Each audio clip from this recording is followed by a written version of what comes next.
Assalamualaikum warahmatullahi wabarakatuh. Halo semuanya, nama saya Sofia, saya dari Fakultas Keguruan dan Ilmu Pendidikan, jurusan Pendidikan Bahasa Inggris. Di video kali ini saya ingin mempresentasikan makalah saya yang berjudul Fungsi Pancasila dalam Menghadapi Globalisasi. Sebelumnya, apa yang dimaksud dengan Pancasila? Pancasila merupakan dasar negara dan ideologi Indonesia yang menjadi landasan dalam pembangunan kehidupan berbangsa dan bernegara. Ideologi Pancasila diuji dalam menghadapi era globalisasi, yaitu era di mana terbukanya kehidupan manusia dan perubahan bangsa yang berkaitan dengan kehidupan internasional.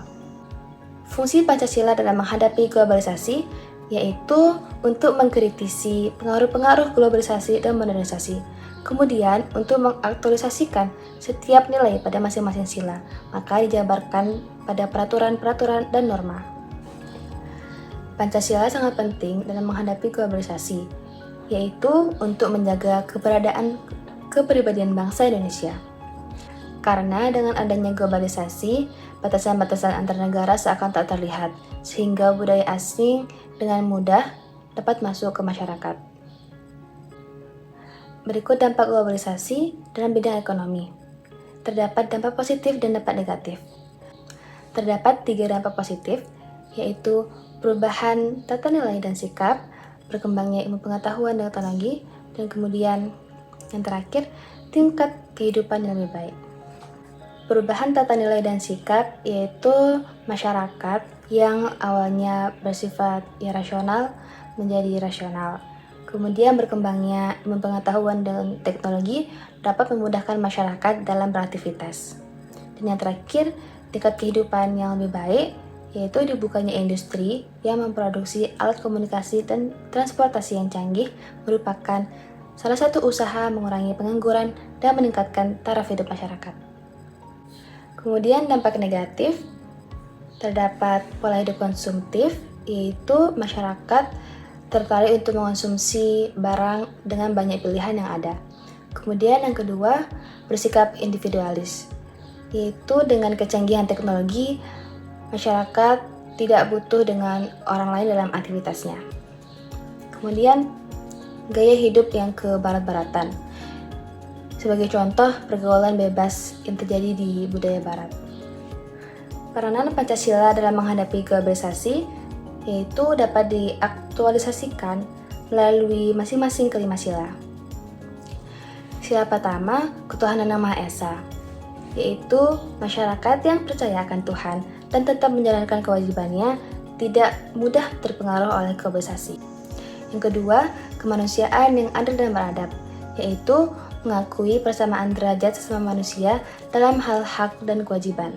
Yang ketiga, persatuan Indonesia, yaitu mengutamakan kepentingan bangsa dibandingkan kepentingan individu. Yang keempat, kerakyatan yang dipimpin oleh hikmat kebijaksanaan dalam permusyawaratan perwakilan, yaitu masyarakat harus bermusyawarah terlebih dahulu sebelum mengambil keputusan. Yang kelima, keadilan sosial bagi seluruh rakyat Indonesia, yaitu dengan menjaga keseimbangan antara hak dan kewajiban untuk memajukan kehidupan sosial. Tantangan Pancasila dalam menghadapi globalisasi. Yang pertama, persaingan dengan ideologi lain. Di kehidupan global, beberapa ideologi lain dengan mudah masuk ke Indonesia. Beberapa ideologi tersebut mungkin bertentangan dengan Pancasila dan mencoba untuk menggantikan Pancasila. Maka dari itu, kita harus waspada dari ideologi tersebut dan tidak mudah terpengaruh.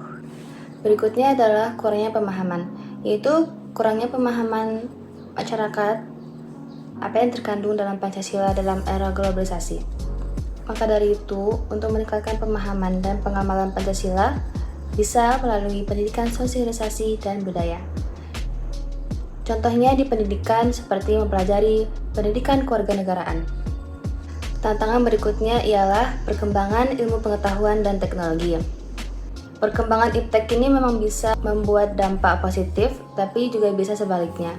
Sebagai contoh, pengaruh budaya luar yang dengan mudah masuk ke dalam Indonesia. Hal ini bisa menyebabkan pola perilaku masyarakat berubah seperti budaya barat dan tidak lagi terdapat nilai-nilai Pancasila. Maka dari itu, Pancasila harus menghadapi perubahan-perubahan yang terjadi akibat perkembangan teknologi. Strategi Pancasila dalam menghadapi globalisasi. Terdapat 3 strategi. Yang pertama, nilai-nilai Pancasila perlu dikuatkan dengan pendekatan budaya.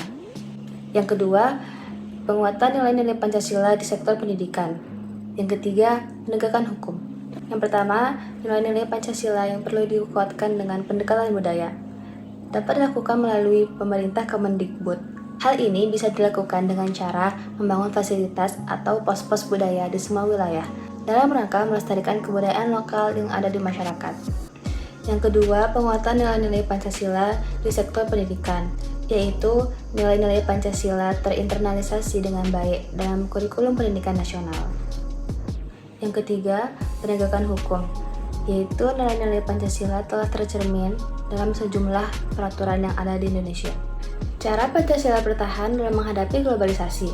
Yang pertama, menerapkan nilai-nilai Pancasila dalam sistem pendidikan. Menetapkan regulasi yang mendukung Pancasila. Mempromosikan sikap cinta tanah air dan bangsa dengan menunjukkan kekayaan dalam negeri, baik kebudayaan dan teknologi yang ada di Indonesia.